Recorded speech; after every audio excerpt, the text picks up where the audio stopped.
Bună seara și bun găsit, stimați telespectatori, la Orizontul Cunoașterii. În seara aceasta o să încercăm să răspundem la niște întrebări împreună cu invitata din seara aceasta, pe care o cunoașteți cu toții, Adina Mironețe, trainer și consilier de dezvoltare personală. Bine ai venit! Bună seara, bine v-am găsit! Deci câteva întrebări la care o să răspundem în seara asta. Este pregătită umanitatea pentru o transformare a conștiinței? Pot oamenii să depășească condiționările din mintea lor? Pot oamenii să depășească, nu știu, să nu se identifice cu forma care menține prizonierii a ego-ului? Deci, care sunt caracteristicile minții care ne face să fim într-o stare de adormire și inconștiență? Deci la acestea și la altele o să răspundem în seara asta.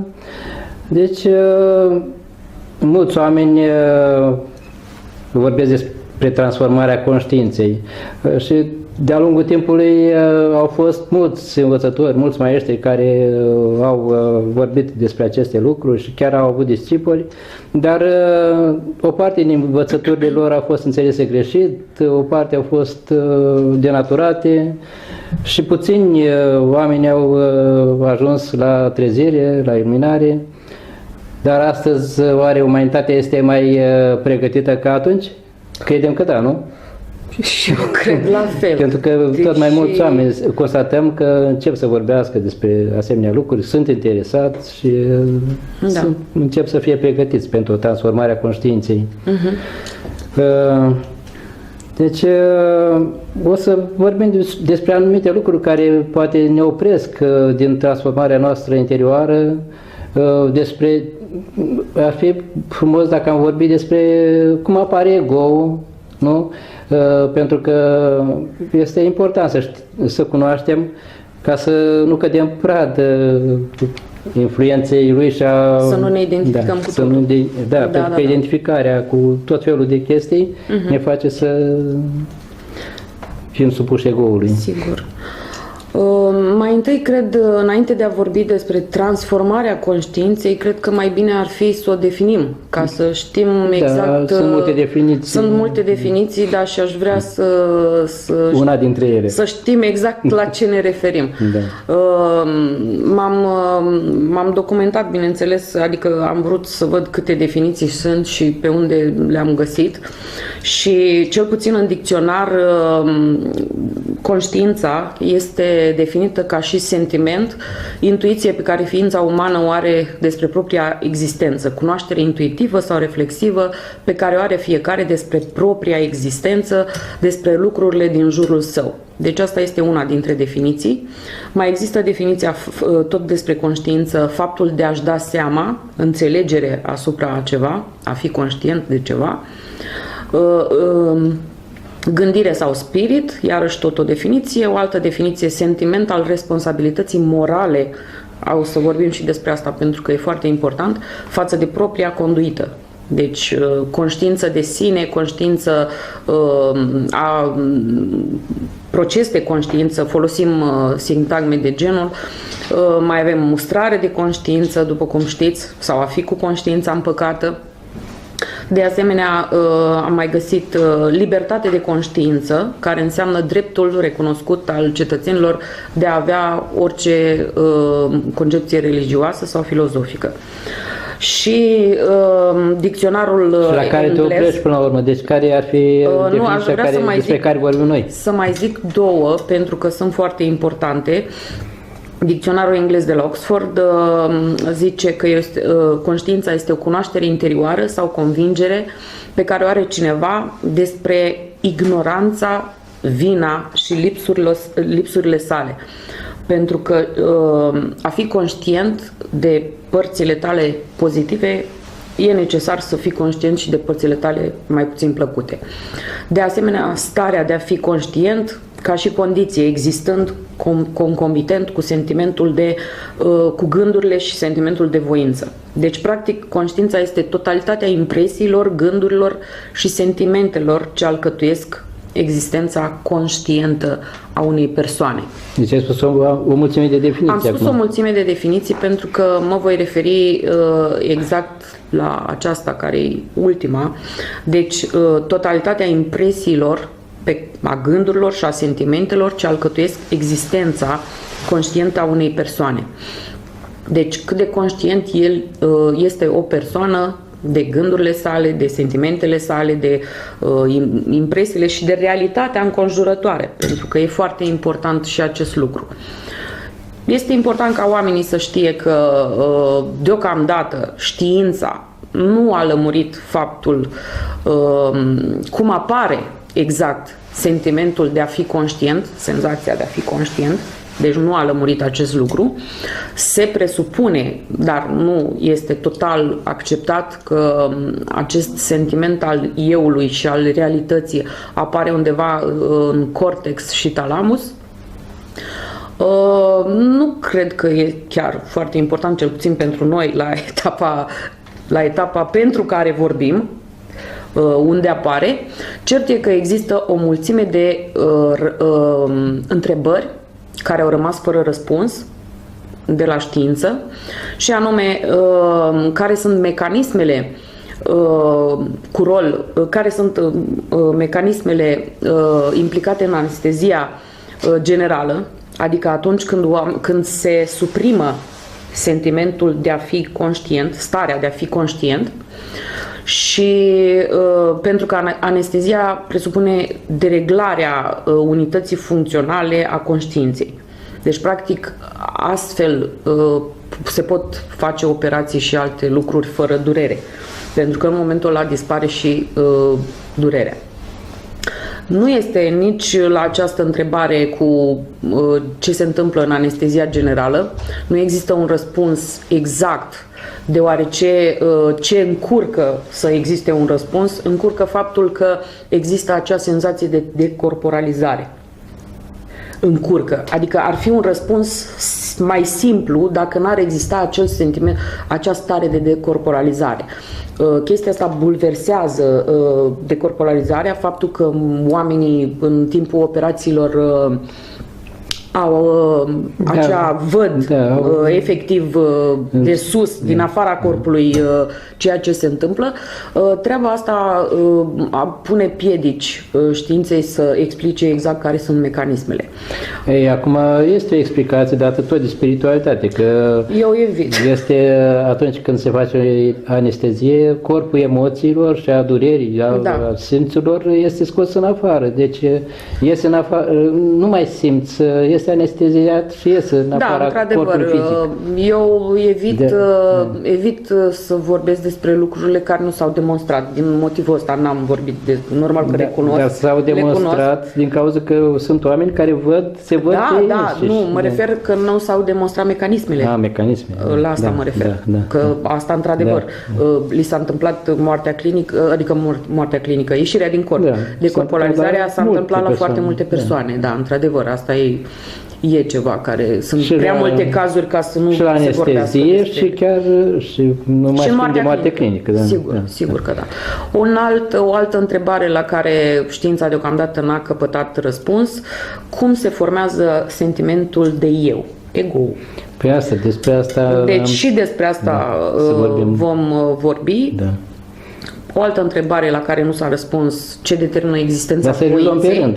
Nu, am zis că să le spun ca să știm despre ce. Asta când ajungem la... Deci, cum se formează ego-ul? Deci, cum ajungem la sentimentul de eu?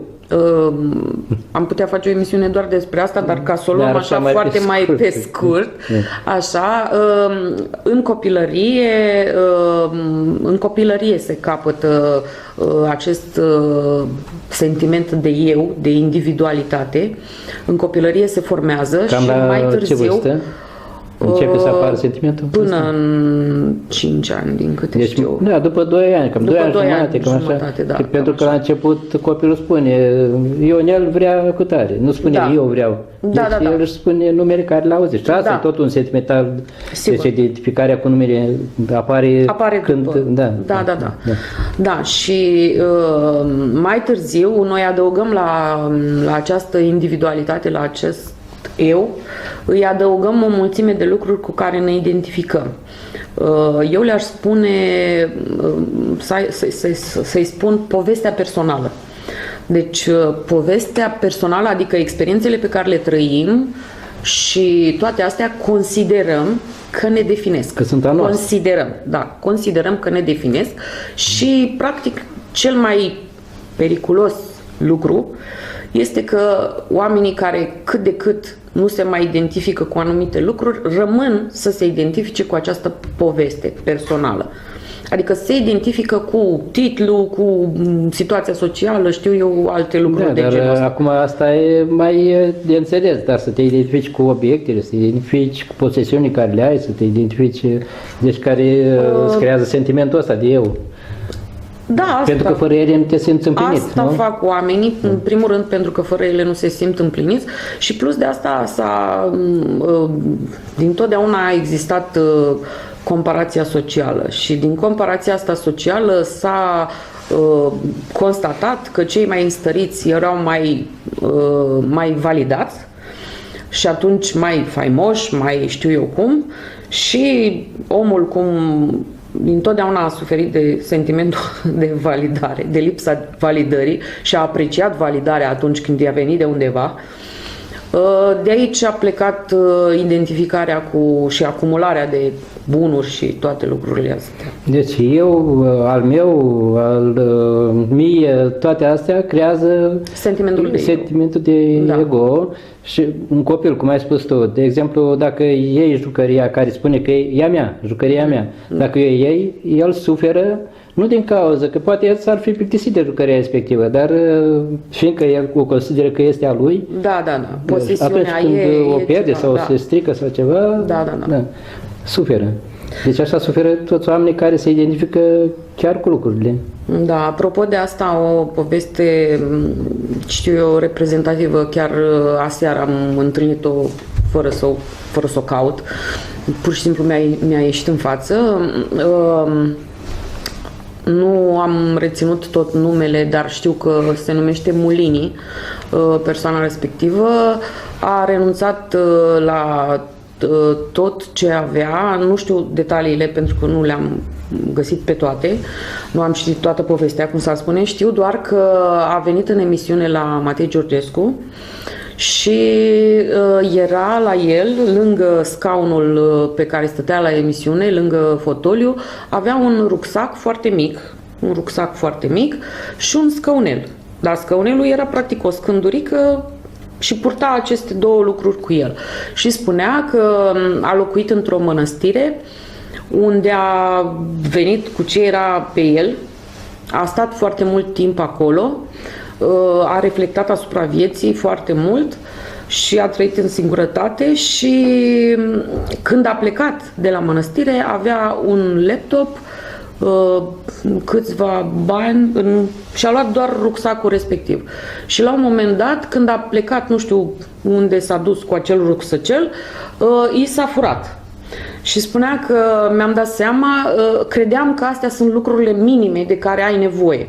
Mi-am dat seama că poți trăi și fără astea. Și a stat foarte mult, a avut un singur caiet pe care își nota lucrurile pe care vrea să le transmită mai departe. Ține niște cursuri, au fost cursuri și în București, în fine. Este despre transformarea conștiinței la modul de a trece de la eu la noi. Doar atât. Adică de a forma comunități armonioase și societatea să fie o societate armonioasă, să încăpem toți în ea, nu să ne separăm cu diverse ocazii, pe credințe, pe religii, pe o grămadă de lucruri. Dar ego este foarte subtil, deci el se atașează, se deghizează. Da. Și atunci când tu ai posesiuni și ești atașat de ele, da, ego-ul tău este împlinit, dar atunci când nu ai posesiuni, și atunci poate fi. Deci eu am renunțat la toate, am renunțat la toate astea, sunt un om spiritual. Și atunci există și cazuri pentru că după ce îți dai seama că posesiunile nu te împlinesc, apare cumva dorința de putere, să zic, că tot putere se numește, putere de impact asupra oamenilor, putere de, cred că asta e cel mai bine spus, putere de impact asupra celorlalți. Aceasta este o formă subtilă de eu, adică o formă subtilă, nu știu cum să zic, nu este o evoluție spirituală. Da. Nu este. Nu, ego se consideră spiritual. Ego. Este un ego spiritual. Da. Este un fel de eu spiritualizat, adică, nu știu, folosit în ghilimele cuvântul respectiv, pentru că a avea putere asupra celorlalți înseamnă să te pui deasupra celorlalți și să consideri că ești superior, ceea ce nu face parte din evoluția spirituală, adică nu are nicio legătură cu evoluția spirituală. Da, dar de câte ori, deci noi ne identificăm cu ceva, noi putem să, adică sunt oameni care fac marketing și cum vând ei lucrurile, le dau, de exemplu, spun că cu tare lucru a purtat și celebritatea cu tare, sau o persoană care este fermecătoare, care apare, care este mondenă, sau anumite... Spune că acel lucru te face să te simți ca și deci te simți împlinit cu el, da? E un fel de... Și în felul ăsta ei își plâng marfa, deci folosesc, folosesc ego-ul omului pentru a-și putea vinde marfa. Sigur, ăsta e principiul. Păi ăsta e principiul pe care funcționează marketingul. Da. Deci este folosit oriunde, dar legat de posesiuni, deci Eckhart Tolle spunea în cartea lui Pământul, un nou pământ, așa, spunea că indienii din America, care nu aveau sentimentul posesiunii și ei în felul ăsta au fost deposedați de pământ punând să semneze niște acte care nici ei nu știau, nu avusese parte, adică nu cunoscuseră ce înseamnă asta și și-au pierdut pământul, dar ei nu se considerau că pământul este al lor. Ei aparțineau pământului, așa spuneau, nu? Da, și spunea că noi aparținem pământului, pentru că pe noi ne susține pământul. Nu înseamnă că noi conducem sau cumva planeta. E o aparență. E o iluzie. Deci ego are foarte multe forme subtile. Și cum spuneai tu, că sunt forme de ego multiple. Mai subtile, da. Deci te identifici cu funcția, te identifici cu, nu știu, anumite specializări care le ai. De exemplu, dacă te duci la un doctor care este identificat cu meseria lui, el nu te vede ca un om, el te vede ca un obiectul muncii. Da, sunt mai multe forme, dar cred că cel mai important, adică nu știu, cred că ar fi important totuși să vorbim și de faptul că a fi conștient înseamnă mai multe lucruri, adică cum spuneam la început, noi avem o percepție asupra lumii și percepția asta nu foarte mulți oameni știu că fenomenul de a percepe lumea este un fenomen secvențial. Noi percepem, primim informații de la simțuri în jur de 400 de milisecunde, cam jumătate de secundă și apoi următoarele 50 de milisecunde creierul le interpretează. Am vrut să vorbesc despre asta deoarece mulți oameni cred tot ce văd, tot ce aud, și nu mă refer la faptul că tot ce aud, adică aud un om vorbind și am impresia că nu vorbește. Nu este vorba despre asta. Vreau să vorbesc despre asta în virtutea faptului că mulți oameni spun că au văzut fie, nu știu, entități, extraterestri, tot felul de lucruri. Și deși am pus pe blog 2 emisiuni, nu au fost foarte bine primite, tocmai pentru faptul că oameni de știință explicau cum se formează percepția noastră asupra lumii. Faptul că creierul nostru, prin interpretarea pe care o face asupra realității, el face o aproximație. o aproximație. Face, în momentul când trebuie să dea un răspuns, creierul nostru, un răspuns rapid, el face foarte multe aproximații asupra realității, asupra informațiilor care vin de la simțuri și rezultatul pe care îl dă este unul eronat. Din acest motiv,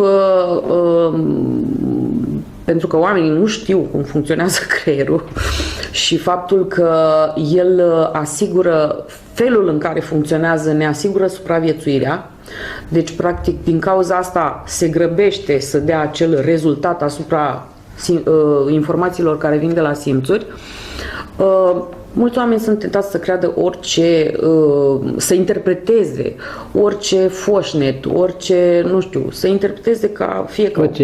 Orice imagine, da, să le interpreteze după cum au fost învățați. Dar asta se poate și din cauza, deci poți să dai un răspuns eronat și din cauza convingerilor tale care le ai dinainte. Păi asta vreau să spun, că răspunsul în creier se formează pe baza informațiilor pe care deja le deții. Și atunci dacă ai anumite credințe, acel răspuns al creierului cu privire la informațiile care vin din interpretarea pe care o faci asupra informațiilor care vin de la simțuri, este o interpretare în concordanță cu credințele pe care le ai deja. Deci e una subiectivă. Evident, da. Nu reflectă realitatea. După cum s-a constatat, fiecare om vede în mod diferit realitatea. Deci nu văd toți la fel, nu? Da. Râd pentru că chiar am pus un video pe blog, un material video cu un fel de interviu, un exercițiu pe care îl făcea Byron Katie și deși mai mulți oameni s-au uitat la același video, în niște comentarii pe Facebook, cineva a interpretat cu totul altfel video respectiv și chiar zic, ne uităm la același video și până și chiar dacă sunt aceleași cuvinte, aceleași imagini, interpretările pe care le-am dat noi sunt diferite. Așa suntem noi, oamenii. Așa suntem noi, oamenii, nu e nicio problemă. Dar, nu știu, pe mine m-a ajutat foarte mult informația asta că creierul interpretează secvențial, adică 400 de milisecunde culege informații de la simțuri, 50 de milisecunde le interpretează, după aia iar. Dar noi, avem tot așa, din felul în care funcționează și din rapiditatea aceasta, avem sentimentul unui flux continuu de informații în creier. Deci noi nu ne dăm seama, acum creierul meu interpretează acum nu știu ce. Dar oricum, e o informație prețioasă, zic eu, pentru că ne mai oprește să credem chiar tot ce ni se pare că vedem, ni se pare că auzim, ni se pare că ceva. Dar sunt mulți oameni care spun că mintea, deci oameni de știință care spun că mintea are o disfuncție. Deci nu putem să punem bază întotdeauna pe ceea ce vede și ceea ce spune mintea. Exact. Din cauza că sunt mulți oameni, de exemplu, care vorbesc pe stradă singuri. Nu? Și mergând de pe stradă și vorbind, dacă suntem atenți, nu facem și noi același lucru, dar nu cu glas tare. Bine, nu e mare lucru. Nu e mare lucru. Diferența nu e foarte mare, că la noi avem dialogul din capul nostru, da, și ei doar nu fac decât să vorbească cu voce. Și atunci când intervine lucrul ăsta, ca să într-adevăr să râdem de ego, deci ar fi bun un râs de asta sănătos, așa, să râdem de noi înșine. Când ne auzim vocile din cap. Dar prima parte a emisiunii s-a terminat, revenind după o scurtă pauză de publicitate.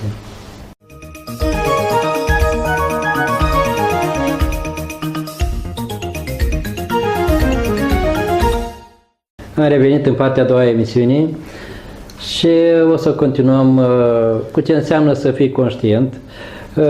Eu o să spun că începutul conștiinței apare atunci când îți dai seama că ești inconștient.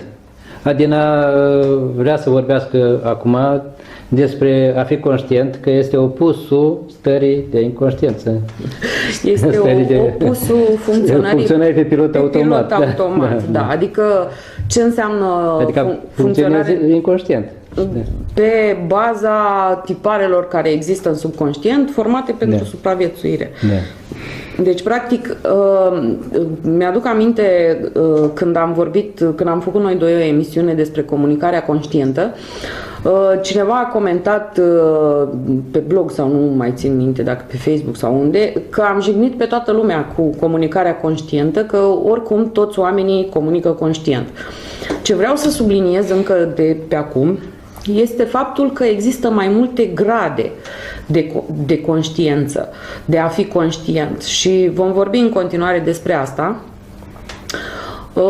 pentru că, cum spuneam, aceste grade de a fi conștient sunt destul de diferite și, practic, transformarea conștiinței reprezintă a trece de la un grad de conștiință sau conștiință, cum vreți să-i spuneți, la altul, de la un grad la altul. Să vorbim un pic despre conștientizarea fizică, adică a fi conștient de nevoile fizice ale corpului, de corpul nostru fizic și nevoile lui. O să-mi spuneți cum adică conștient de corp? Conștient un grad de conștient înseamnă să simți din timp când ți-e foame. Poți să simți în ultima clipă că te ustură stomacul pentru că ai fost foarte prins de o activitate, gen Facebook, da? Când suntem foarte prinși de o activitate, uităm, pur și simplu nu mai avem atenția necesară asupra corpului. Mergem la baie în ultima clipă, nu știu, bem apă când nu mai putem de sete, deci nu suntem atenți deloc la nevoile corpului nostru. Și mergem la masă când ne strigă alții. Și când ne strigă alții și eventual amânând. Mai stau 5 minute, când eram copii. Mai stau 5 minute. Așa, deci asta înseamnă conștientizare fizică. Există mai mult decât atât. Există a experimenta conștient fiecare simț al corpului. Mă refer la a fi văzul și să-ți concentrezi toată atenția asupra văzului, a fi auzul tău, adică să-ți centrezi atenția doar către auz, și toate celelalte simțuri. Asta înseamnă a experimenta conștient fiecare simț. Veți vedea că, de exemplu, în cazul gustului, dacă mâncați conștient, asta înseamnă că toată atenția noastră este către gust și închid ochii pentru că e singura, foarte mulți stimuli ne distrag atenția prin văz.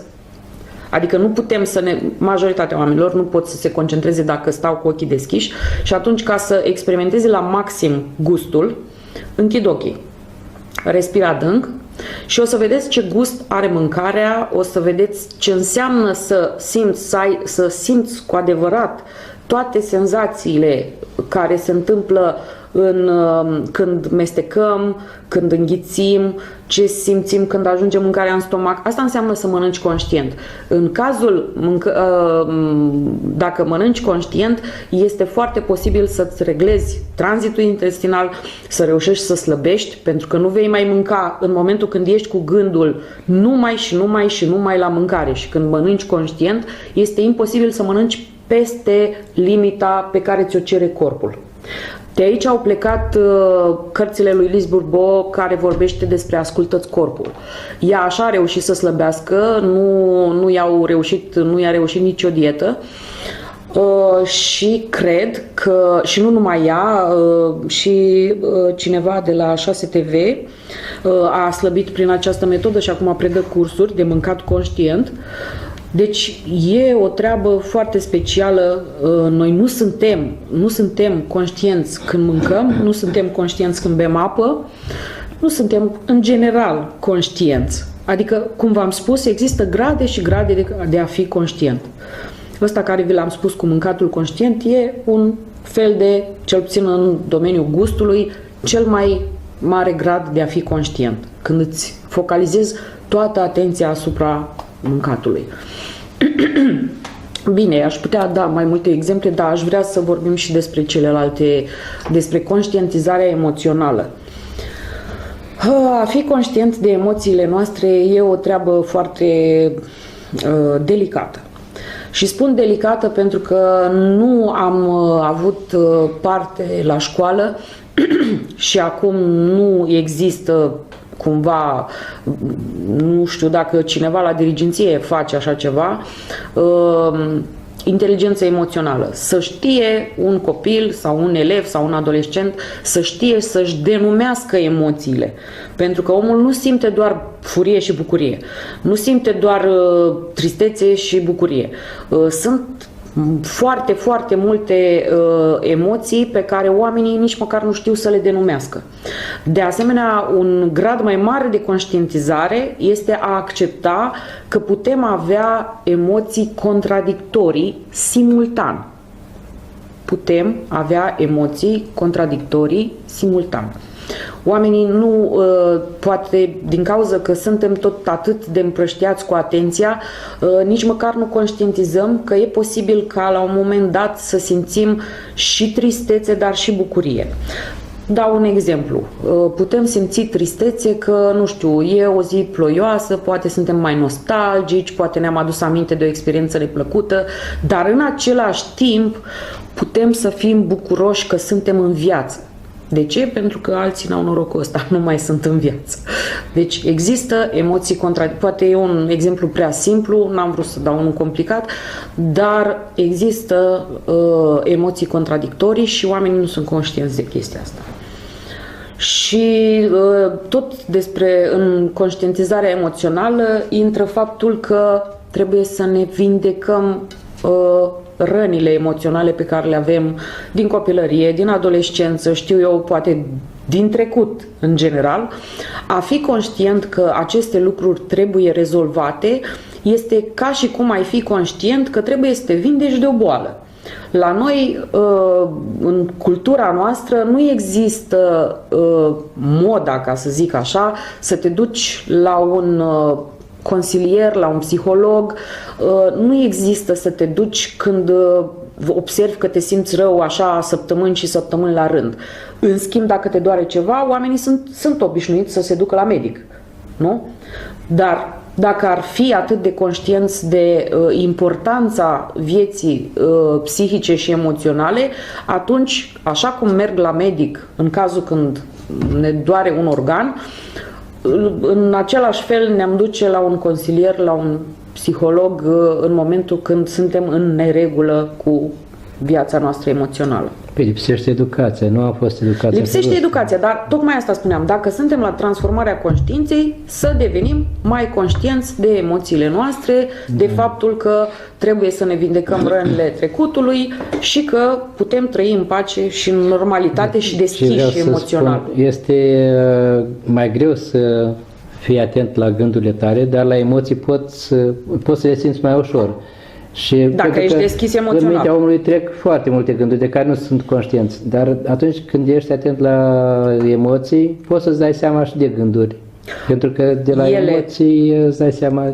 Da. Ești atent. Dacă ești o persoană reflexivă, adică dacă ești o persoană care reflectă asupra gândurilor ei, dacă dai importanță, dar să fim serioși acum. Da, câți oameni sunt atenți la treaba asta. Următorul capitol, să zic așa, deși trecem mai ușor prin ele că nu este timp, este cât de conștienți suntem mental.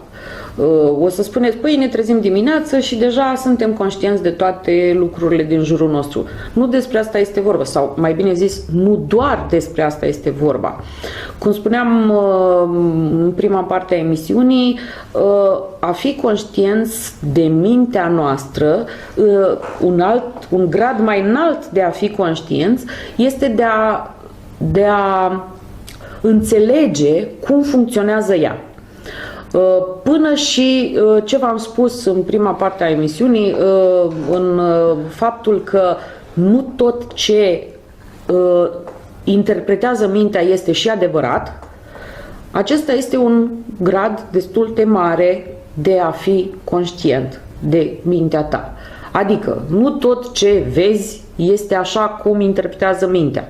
Nu tot ce auzi e așa cum interpretează mintea și lucrurile de care am vorbit în prima parte.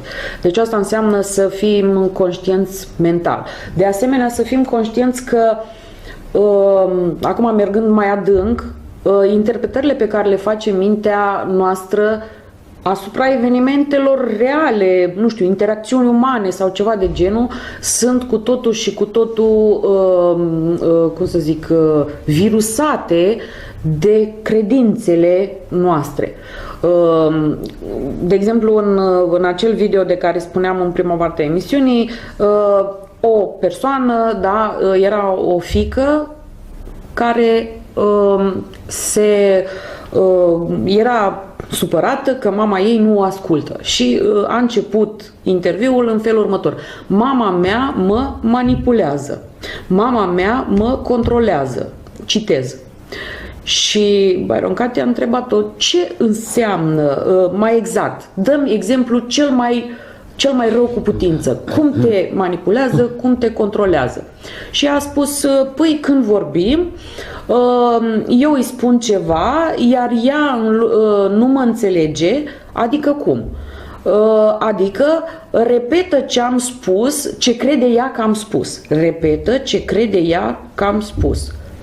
Acum, întorcându-ne înapoi, la primele două, mă controlează, mă manipulează, dacă suntem foarte sinceri, aceste două lucruri sunt o interpretare a minții fiicei ei asupra faptului că mama ei înțelegea din conversație altceva. Ori asta nu înseamnă nici abuz, nu înseamnă nici control, nici manipulare. Deci am dat un exemplu de cum poate mintea noastră să interpreteze un eveniment. Deci lucrurile se întâmplă într-un fel și noi dăm diverse denumiri, interpretăm în diverse feluri un comportament a cuiva, adică, de aici pleacă chestia aia cu a o lua personal.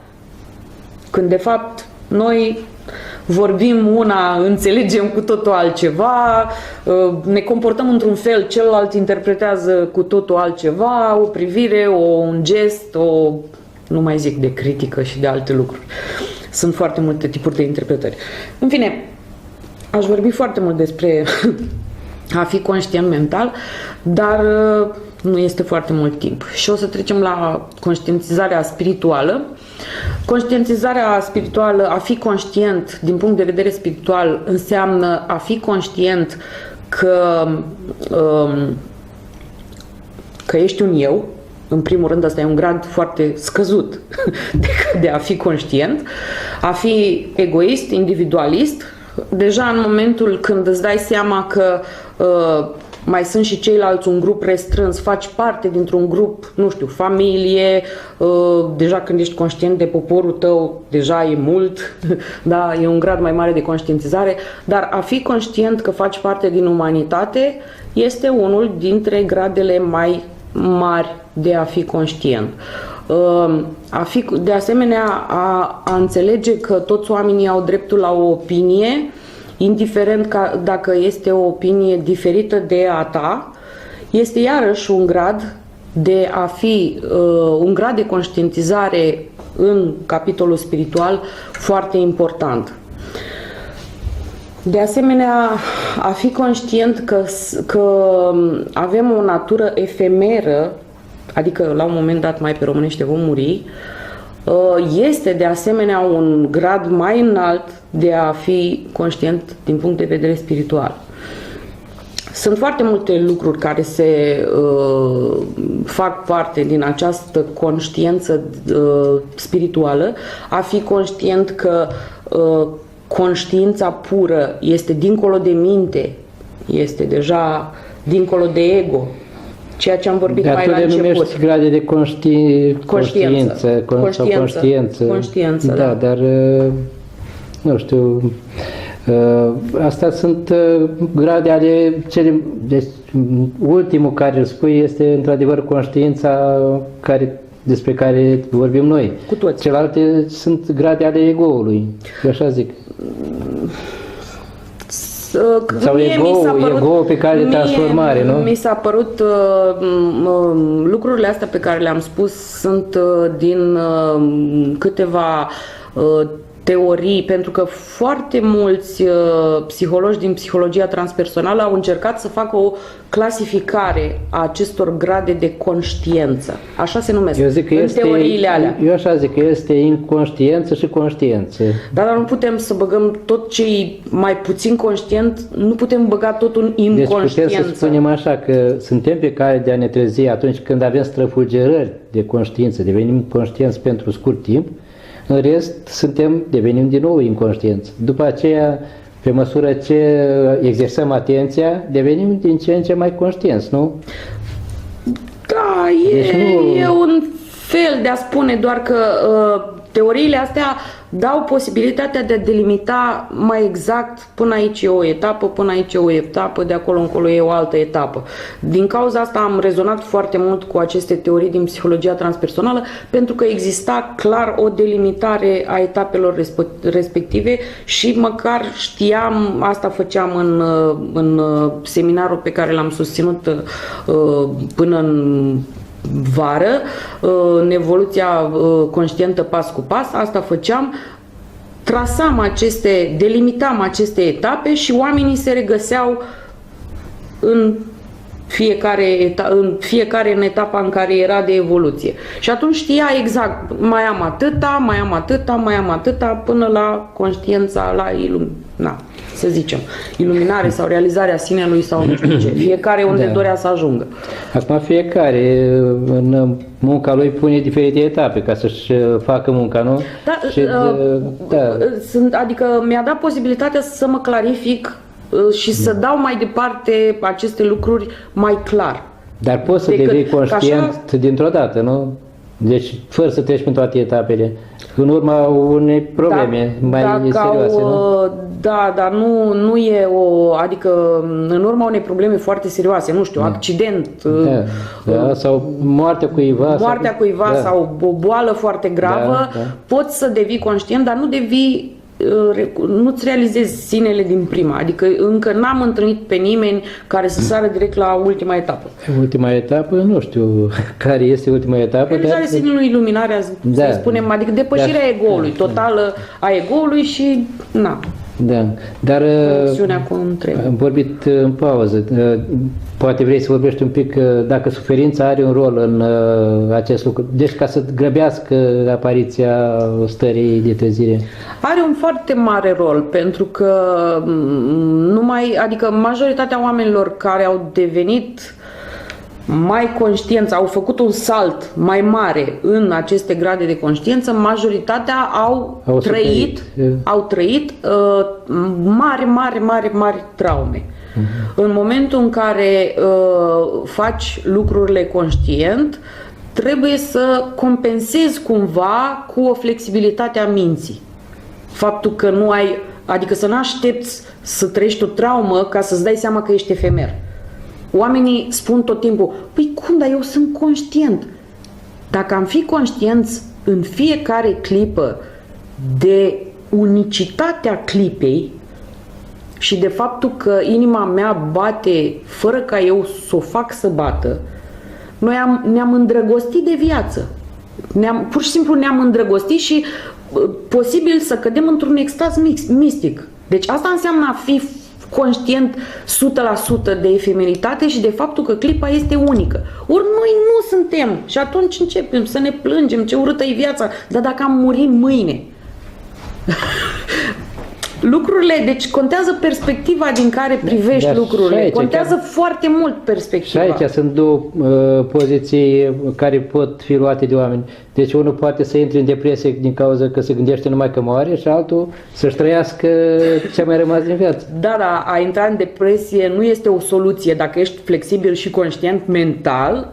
A intra în depresie nu este o soluție pentru că nu te mai bucuri de clipele care le ai. Păi tu te gândești numai la moarte, nu te mai bucuri de nimic. Păi și a fi conștient, păi asta e, că adevărul e că putem dispărea în orice clipă. Și chiar la nivel de, la nivel de populații, nu așa, poate nu întreaga populație, dar, un meteorit ne-ar mătura. Dar fiindcă am început să vorbesc despre suferință, noi ferim copiii, nu-i lăsăm să treacă prin experiențe dureroase, prin experiențe mai grele, că noi credem că le facem un bine. Și atunci, care este părerea ta? Este bine să-i lăsăm să sufere sau nu? Normal că o să le spunem despre ce-i vorba, dar în momentul în care un copil sau un adolescent nu este lăsat să experimenteze, în acel moment, păcat că n-am avut timp, poate o să discutăm într-o emisiune separat, despre felul în care ne impunem părerea, fie ca părinți, ca profesori, ca așa, ne impunem părerile asupra copiilor, adolescenților și așa mai departe. Ei nu au cum să, până nu experimentează pe pielea lor, în mod real, un anumit lucru, o anumită experiență de viață, nu au cum să-și dea seama că acea experiență le este nocivă, toxică.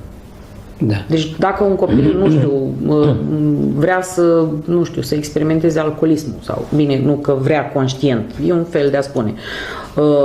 Părintele încearcă să-l îndepărteze, să-i explice că, na, dar majoritatea nu se opresc la atât și încep un control excesiv, nu știu, să-l aducă de la școală, și nu le reușește, că până la urmă dacă e nu fac decât să strice relația și să-și îndepărteze copilul. Și încheiere, ce mai ai de adăugat? Așa, pe scurt. Pe scurt, nu pot decât să adaug că există grade de conștiință și oamenii să nu se mai supere dacă vorbesc poate mult despre blog, despre inconștiența noastră. Că există mai multe feluri de a fi conștient și totul culminează cu a fi total conștient, cu conștiința extinsă, cu stările de conștiință extinsă. Deși am mai vorbit despre ele, am făcut deja emisiuni despre asta. Deci curaj și multă voință să înaintăm cumva, să ne creștem gradul de conștientizare. Da. Deci cam atât pentru astăzi. De spus pentru astăzi. N-am încăput mai mult. Da. Dar așa ca un sfat, cum spunea Eckhart Tolle, poate și alții, spune că să creezi un obicei din a observa corpul interior. Pentru că observându-ți corpul interior, atunci tu devii mai conștient și nu mai, nu știu, nu suferi așa de mult ca atunci când... Da, probabil se referea la faptul, mai corpul fizic. Se referea la faptul că în momentul acela că mintea este cumva pusă pe stand-by, pentru că toată atenția este în corp. Este interior, nu? Da. Deci mulțumesc pentru că ai răspuns invitației mele ca de obicei și mulțumesc telespectatorilor pentru atenție. Vă așteptăm la alte emisiuni interesante. Până atunci vă urez sănătate și numai bine. Seară frumoasă!